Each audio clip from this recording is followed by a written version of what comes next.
Desde los estudios de NTC, la red independiente presenta Noticias 1. Esta noche en Noticias 1 tenemos la petición de extradición a Estados Unidos por narcotráfico de Álvaro Córdoba Ruiz, hermano de la senadora electa Piedad Córdoba. Él cayó en el entrampamiento de 2 agentes de la DEA. En su inscripción como candidato presidencial, Gustavo Petro prometió volver trizas la guerra y Federico Gutiérrez escogió como fórmula suya a Rodrigo Lara Sánchez. Un yo con yo en la registraduría, miembros del sindicato de la entidad suscribieron un contrato a través de una fundación para capacitar a los jurados de las elecciones del Congreso. El ministro de Defensa terminó haciendo demoler la casa de una anciana de 93 años, como si fuera una olla del narcotráfico. Biden está en la frontera de Polonia con Ucrania. Dijo que Putin no debe gobernar Rusia y que ni se le ocurra tocar a cualquiera de sus vecinos de la OTAN. Y en los deportes, Mauricio Posada. Mónica, tras una extensa fuga con Richard Carapaz, vencedor de la etapa, el colombiano Sergio Higuita asumió como líder de la Vuelta a Cataluña. Con Venezuela en la mira, retomó entrenamiento en la selección Colombia, que desafectó a Alfredo Morelos por lesión. Y Camilo Osorio se recupera del problema de uno de sus isquiotibiales para reaparecer en el WTA 250 de Bogotá. Aquí está, esta es la imagen del día, la tristeza que acompaña a los melómanos, primero de Bogotá y luego de todo el mundo, por la muerte anoche de Taylor Hawkins, baterista de la banda Foo Fighters, que tenía el show de cierre del Festival Stereo Picnic al norte de la capital. Así fue anunciada en el concierto de la banda del músico, sobre la que se han pronunciado Ozzy Osbourne, Slash, Guns N' Roses, Ringo Starr y en definitiva las estrellas del rock contemporáneo, que reconocieron en él a uno de los mejores bateristas de ese género musical.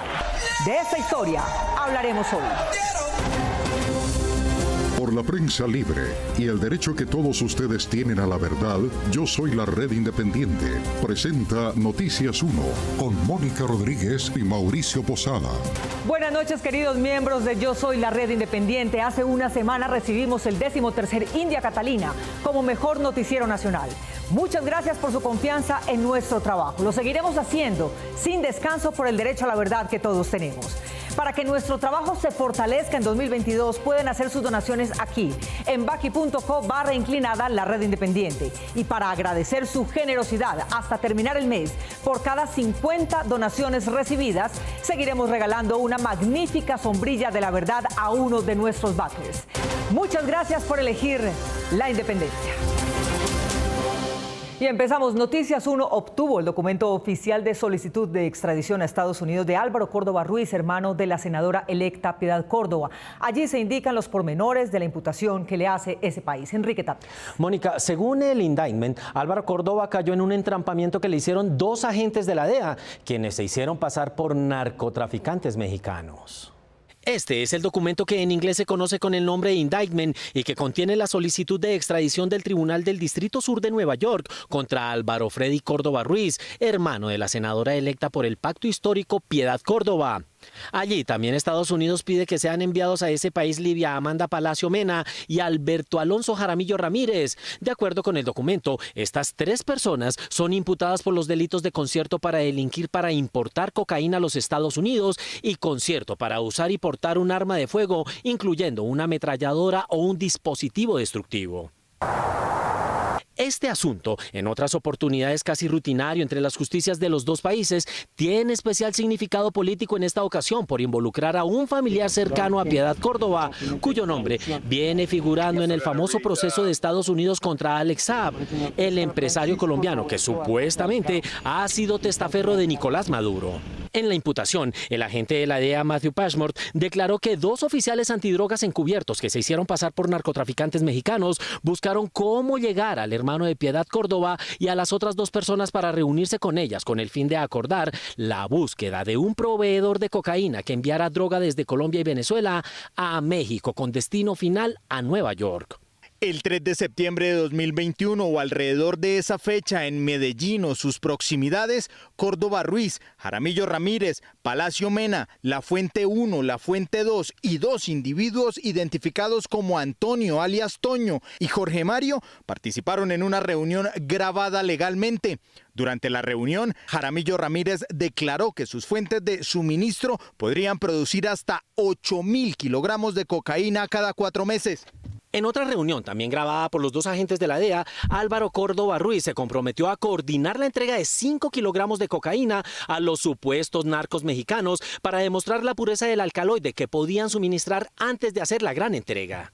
El 15 de diciembre de 2021 o alrededor de esa fecha, Córdoba Ruiz y la Fuente 1 participaron en una llamada telefónica grabada legalmente. Durante la llamada, Córdoba Ruiz confirmó que estaba lista una muestra de cocaína de 5 kilogramos para que la Fuente 1 la recogiera en Medellín. La Fuente 1 confirmó el viaje a Medellín para recoger la muestra. El agente de la DEA, Matthew Pashmore, también declaró que el amigo de Córdoba, Jaramillo Ramírez, aseguró que tenía contacto con un jefe de las FARC que podía proporcionar la logística para el envío de la droga que necesitaban. De acuerdo con las grabaciones de la DEA, Álvaro Freddy Córdoba coordinó un encuentro entre las FARC y los narcos mexicanos. Córdoba Ruiz explicó que el campamento de las FARC estaba en Popayán, Colombia, y le ofreció para hacer arreglos para que la Fuente 1 y la Fuente 2 viajaran allí para reunirse con el comandante para hablar de la cantidad, los precios y la logística. Según el indictment, el 17 de diciembre de 2021, un hombre sin identificar le entregó 5 kilos de cocaína a los agentes encubiertos en un laboratorio de drogas ubicado a 2 horas de Medellín, y unos días después, los supuestos narcotraficantes le dieron a Álvaro Córdoba Ruiz una maleta con $15,000 como pago de esos 5 kilos de cocaína. Consta en videos que él los recibió y los repartió con sus amigos. Esta tarde, el candidato presidencial Federico Gutiérrez, según de la votación de las consultas del 13 de marzo, presentó a su sorprendente fórmula vicepresidencial. Eduardo López Juque. Mónica, a nadie se le hubiera ocurrido el nombre que seleccionó Federico Gutiérrez. Se trata del hermano medio del senador Rodrigo Lara Restrepo, que lleva su mismo nombre, Rodrigo Lara Sánchez. Aquí hay un gran hombre al lado mío que representa esos valores, esos principios que me dan tranquilidad también para todos los colombianos. El exalcalde de Neiva, Rodrigo Lara Sánchez, hijo del asesinado exministro de Justicia, Rodrigo Lara Bonilla, y hermano medio del actual senador del mismo nombre, Rodrigo Lara Restrepo, fue anunciado por Federico Gutiérrez como su fórmula vicepresidencial. Vamos a trabajar en equipo y lo vamos a hacer muy bien. Eso es lo que le ofrecemos al país: cariño, amor, honestidad, sensibilidad, y que tenemos una tarea muy larga para hacer. Vamos a ganar y vamos a hacer todo lo posible para ganar en primera vuelta. Lara Sánchez, médico cirujano de la Universidad del Cauca, con especialización en cirugía de tórax. También realizó estudios de gobierno y gestión pública e inició su vida política al lado de Sergio Fajardo. También hizo parte de la Alianza Verde, colectividad con la que alcanzó la alcaldía de Neiva. Aquí están invitados todos los sectores. Yo no estoy hablando a nombre de un partido, no tengo jefe político. Gutiérrez sorprendió al mundo político con la escogencia del médico cirujano, quien en la actualidad no tenía ninguna figuración pública. Hace 2 años terminé la alcaldía, me he dedicado a la vida personal y familiar, trabajo como médico, como muchas otras personas. Y a eso estoy llamando y a eso estoy invitando. La selección de Lara Sánchez por Federico Gutiérrez tiene el simbolismo de acercarse al centro político y a sectores de víctimas de la guerra contra el narcotráfico, como el sacrificado exministro Lara Bonilla, compañero del también simbólico Luis Carlos Galán. Ayer se inscribió formalmente como candidato presidencial Gustavo Petro junto con su fórmula Francia Márquez. Sus palabras, tanto como las de Francia, estuvieron marcadas por el simbolismo. En el momento de la inscripción de las candidaturas a la presidencia y vicepresidencia de la República, ayer en la registraduría, el senador Gustavo Petro y la lideresa social Francia Márquez, su fórmula, fueron acompañados por unos 200 seguidores que los aclamaron a su ingreso al recinto.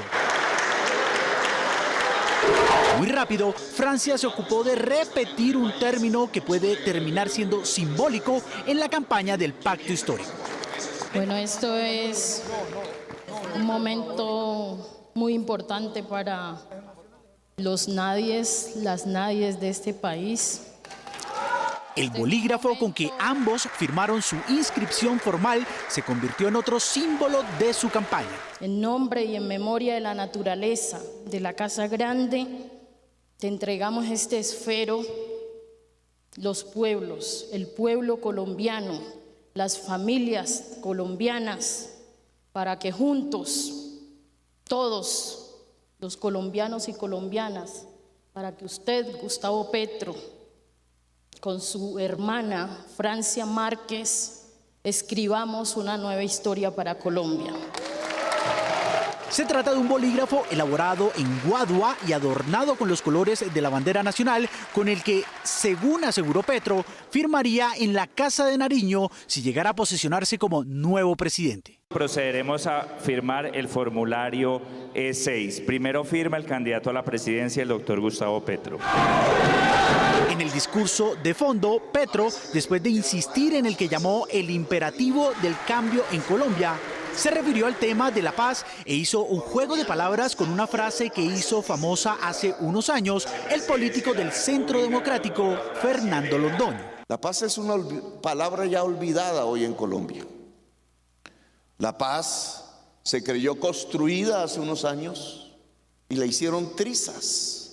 Lo que hay que hacer trizas en Colombia, lo que hay que hacer trizas en nuestro país, no es la paz, es la guerra. Este gobierno va a hacer trizas la guerra y la violencia en Colombia. Gracias, muy amables.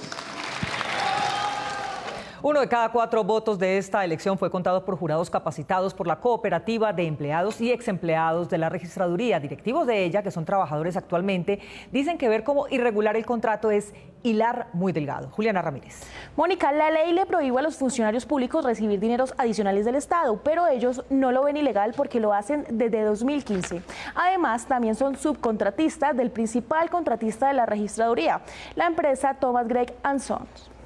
Según expertos en temas electorales, uno de los mayores problemas en la entrega de resultados del pasado 13 de marzo para consultas interpartidistas y Congreso fue la deficiente capacitación de los jurados. ¿Quién estuvo detrás de esto? De los más de 770.000 jurados designados en el país, a nosotros nos correspondió un 23%, es decir, 176.000 jurados designados en la ciudad de Bogotá, en la ciudad de Soacha, en la ciudad de Quibdó, en Riohacha y Maicao, en La Guajira. Y en el departamento de Antioquia capacitamos los jurados nombrados para la ciudad de Medellín, la ciudad de Envigado, Bello e Itagüí. La Fundación Cooperen hace parte de la cooperativa Cooperen, compuesta por 1.851 asociados, principalmente empleados y exempleados de la misma registraduría, muchos de los cuales hacen también parte del sindicato de la entidad. De hecho, el presidente del sindicato, Daniel Borges, es uno de los asociados. En la junta directiva de la Fundación Cooperen están funcionarios activos de la registraduría, entre ellos Gabriel Darío Montoya, Nancy Carvajal, Alexander Plata y Óscar García. ¿Ustedes cómo interpretan eso de ser funcionarios en la registraduría y al mismo tiempo ser parte de una entidad contratista de la registraduría? Pues bueno, ya hay que hilar ahí de pronto muy delgado, pero realmente ellos no hacen parte de la junta directiva principal y siempre hemos contratado sin ningún problema. La ley prohíbe que servidores del Estado ganen 2 salarios de recursos públicos al tiempo. Aunque el contrato de la registraduría es con una fundación, esta parece una figura para evadir el cumplimiento de la norma.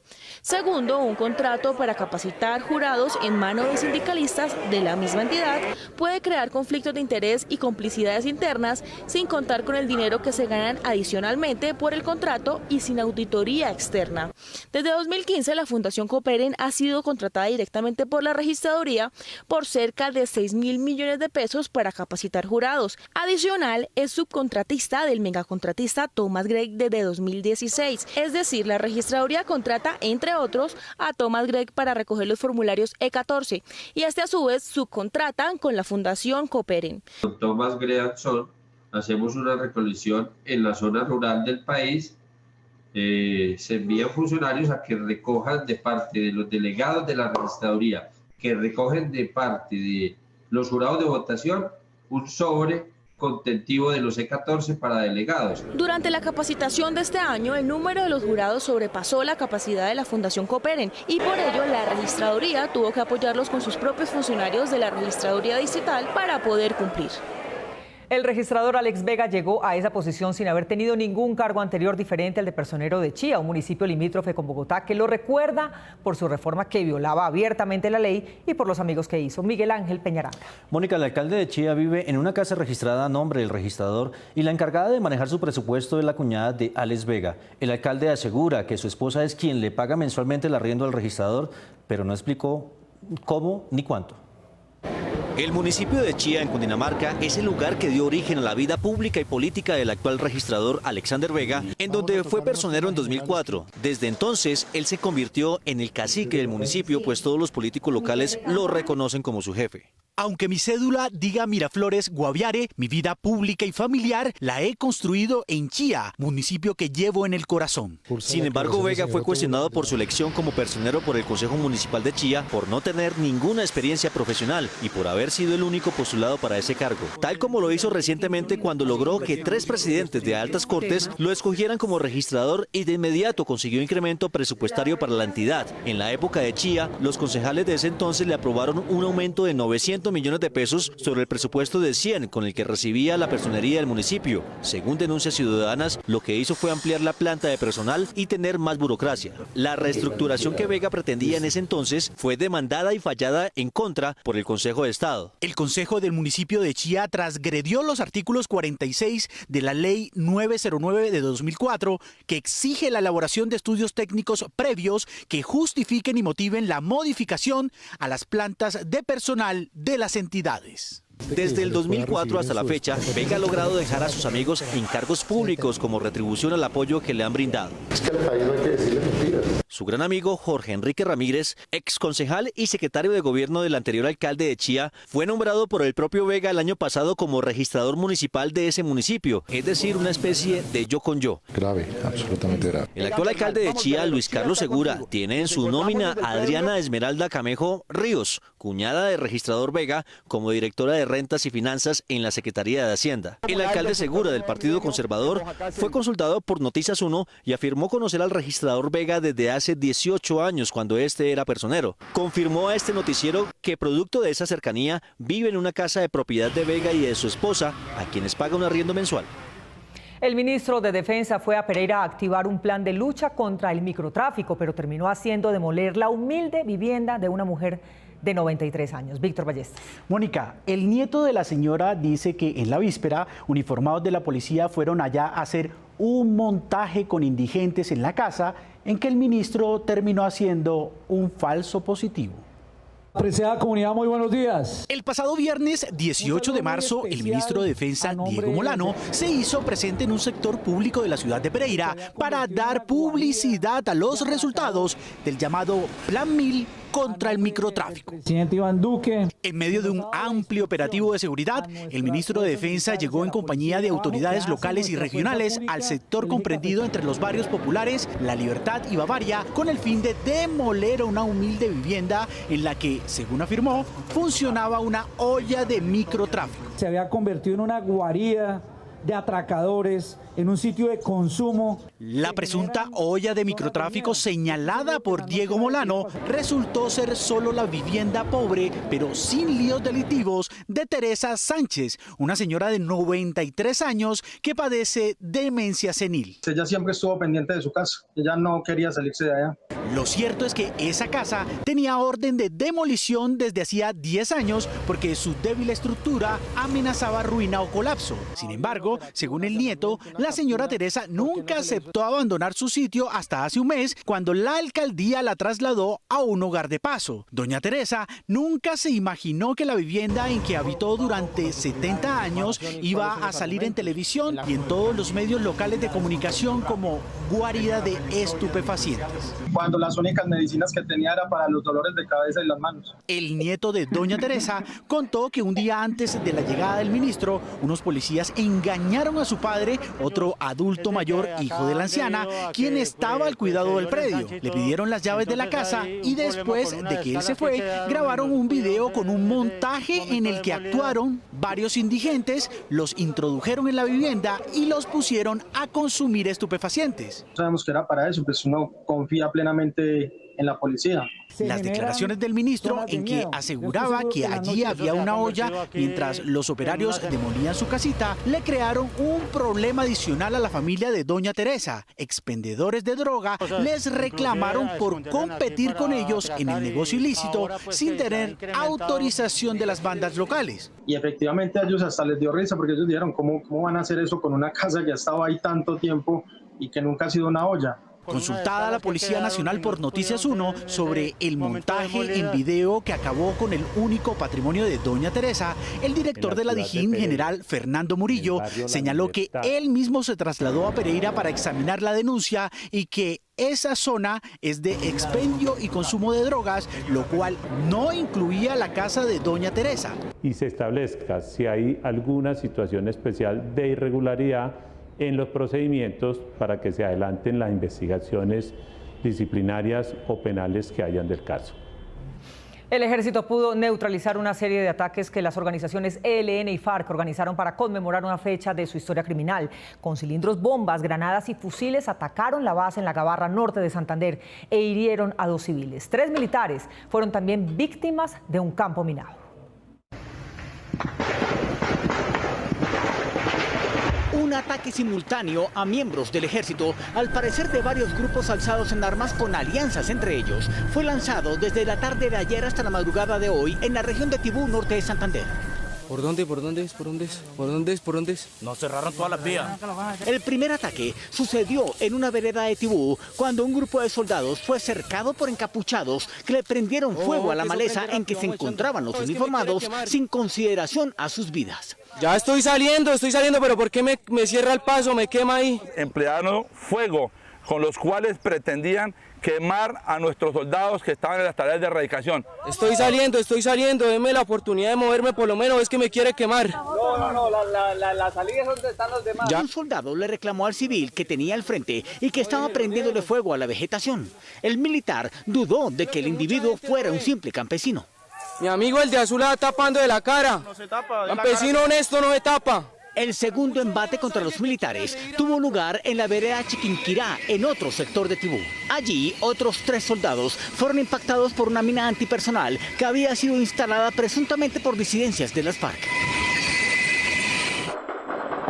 Se registra hostigamiento a las bases militares de la Gabarra. Y el más fuerte ataque en la misma región de Tibú, corregimiento de la Gabarra, sucedió esta madrugada.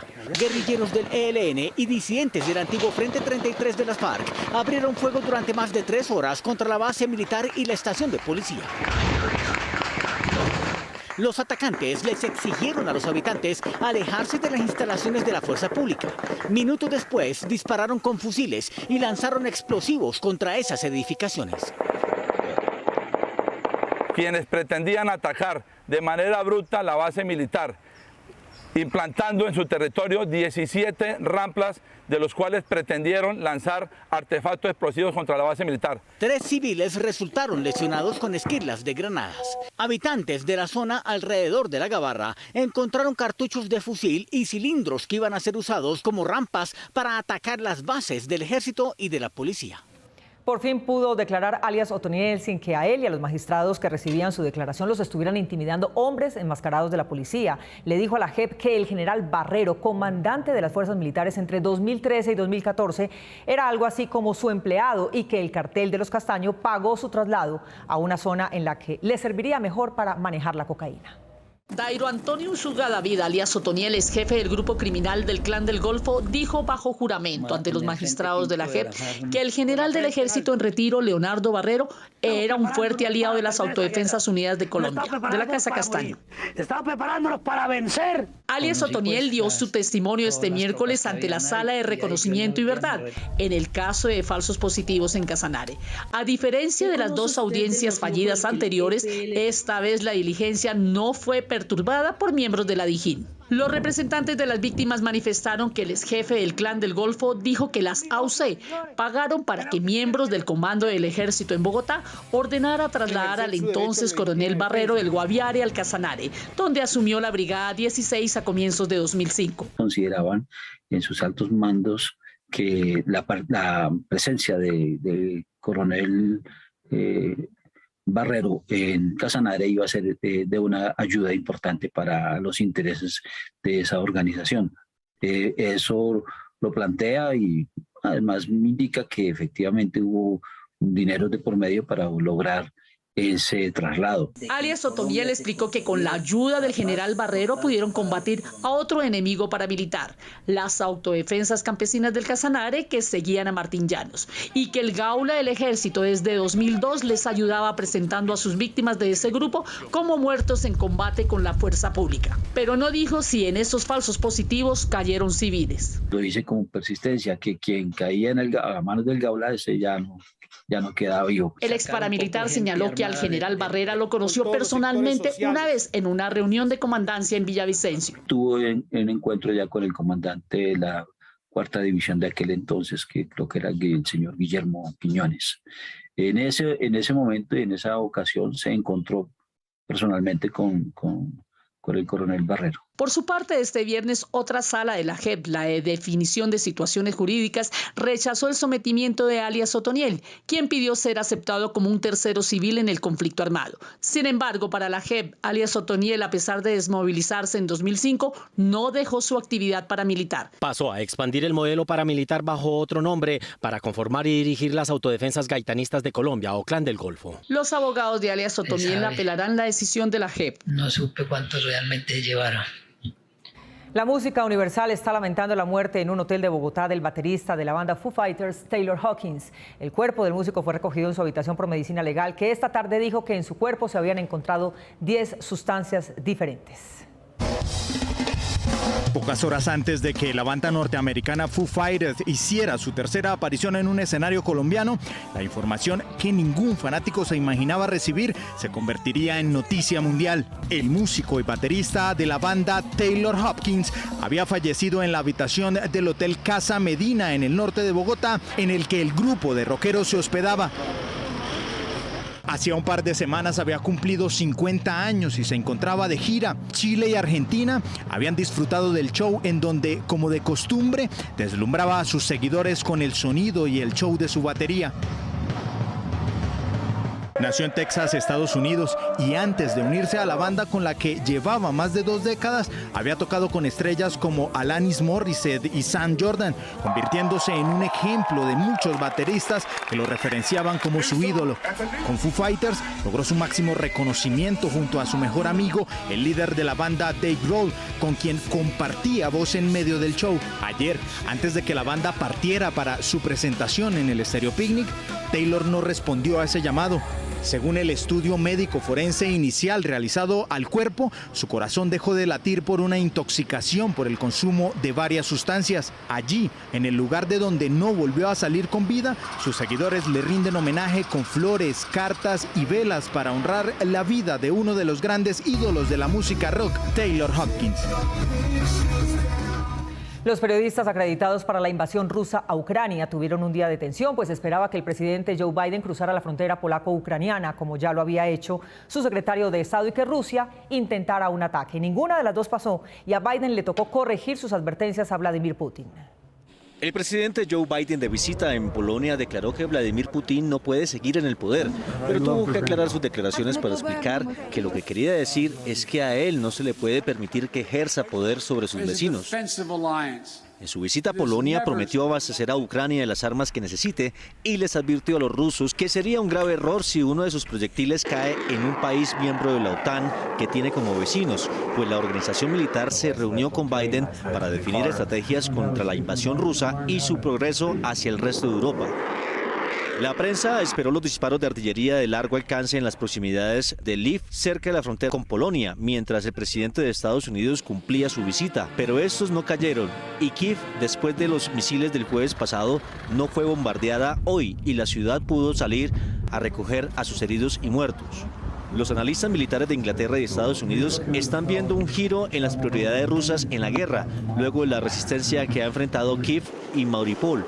Según ellos, Rusia ordenó provocar el mayor daño a la zona occidental del país y estacionarse en las zonas fronterizas a la espera de pertrechos y refuerzos debido a las bajas en equipo mecánico y humano provocadas por la resistencia de los ucranianos. Ranking de carnívoros ahora que viene la época de vigilia, lo que indican los indicadores.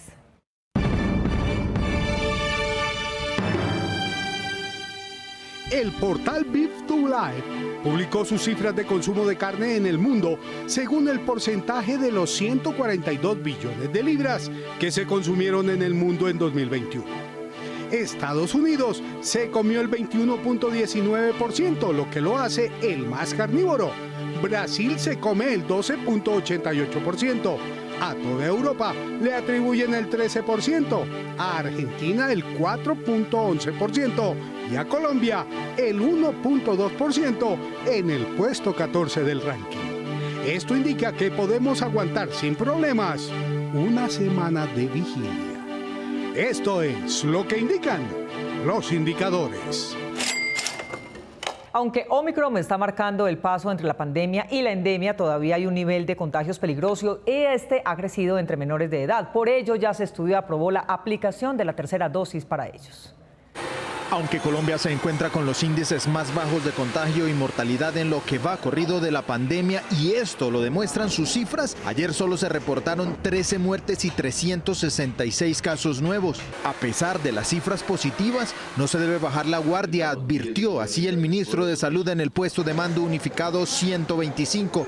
Tener clara la evolución de la pandemia, donde vemos, según nos lo presentó epidemiología, cómo hay a nivel del mundo una presentación, llamáramos así, bimodal que está presentando en Europa, donde después de la caída del primer pico de Omicron puede haber en algunos países un resurgir de la afectación por niveles de contagio. Desde la cartera de salud también se dieron nuevas indicaciones para continuar con el plan de vacunación en menores de edad, porque según cifras de la Dirección de Epidemiología y teniendo en cuenta la predominancia de la variante Omicron en el país, aumentaron las hospitalizaciones pediátricas por COVID-19.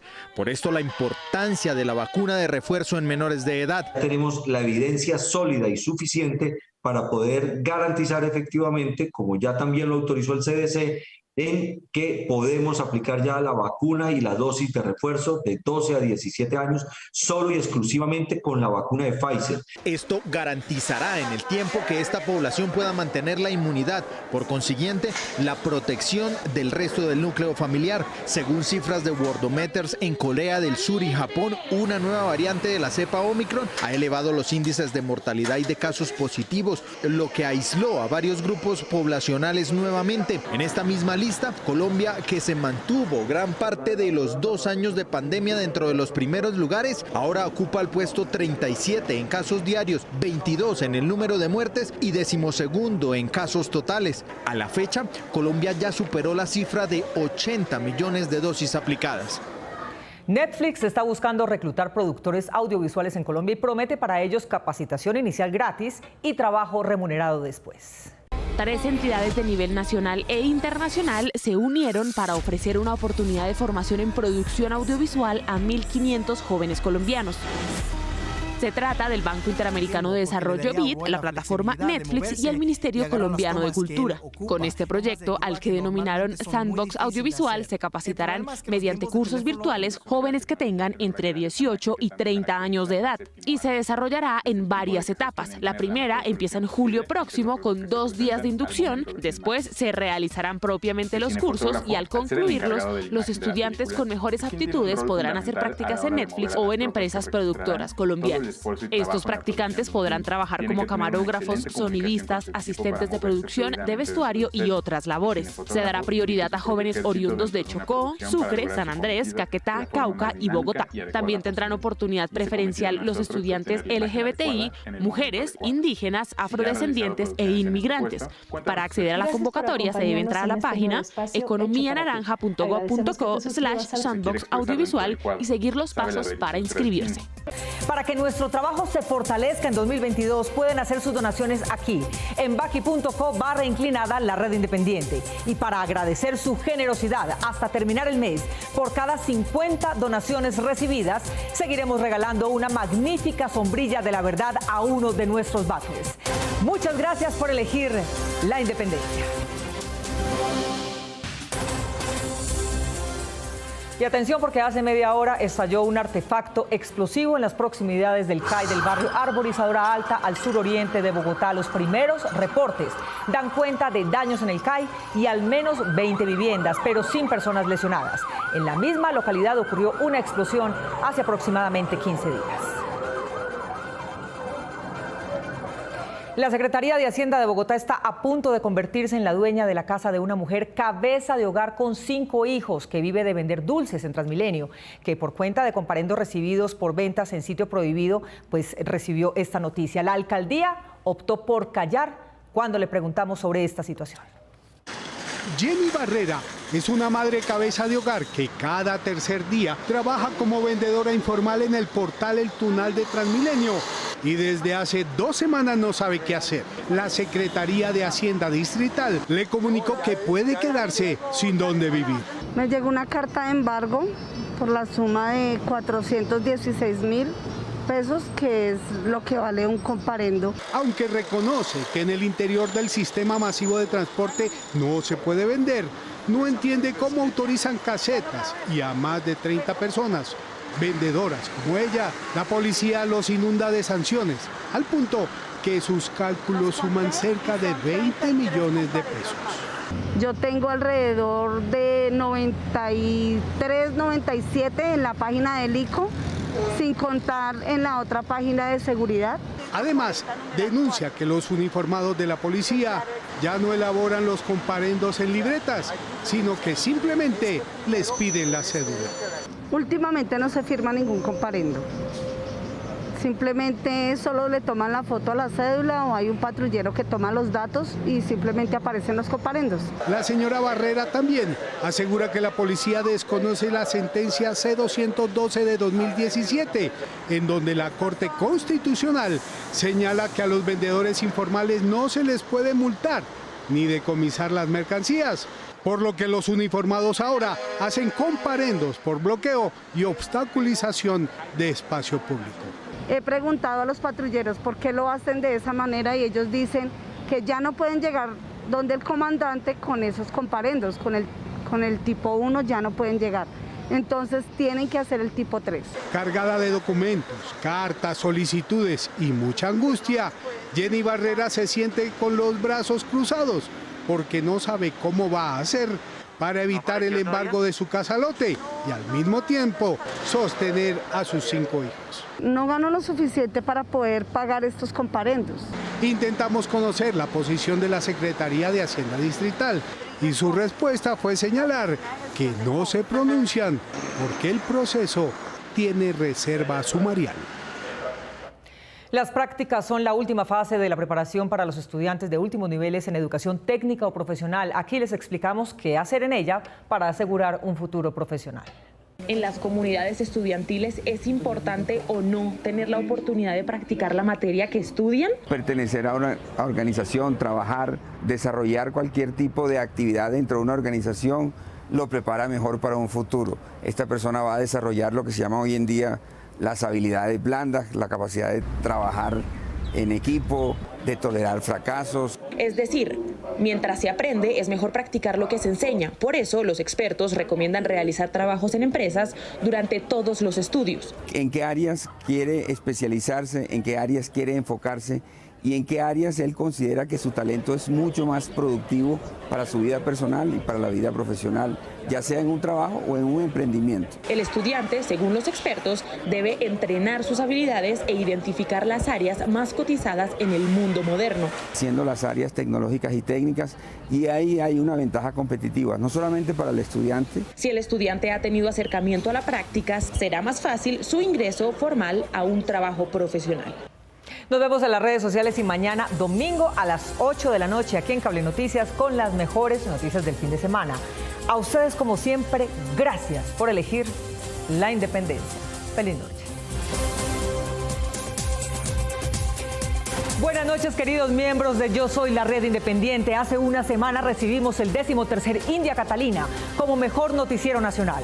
Muchas gracias por su confianza en nuestro trabajo. Lo seguiremos haciendo sin descanso por el derecho a la verdad que todos tenemos. Para que nuestro trabajo se fortalezca en 2022, pueden hacer sus donaciones aquí, en baki.co/inclinada la red independiente. Y para agradecer su generosidad hasta terminar el mes, por cada 50 donaciones recibidas, seguiremos regalando una magnífica sombrilla de la verdad a uno de nuestros backers. Muchas gracias por elegir la independencia.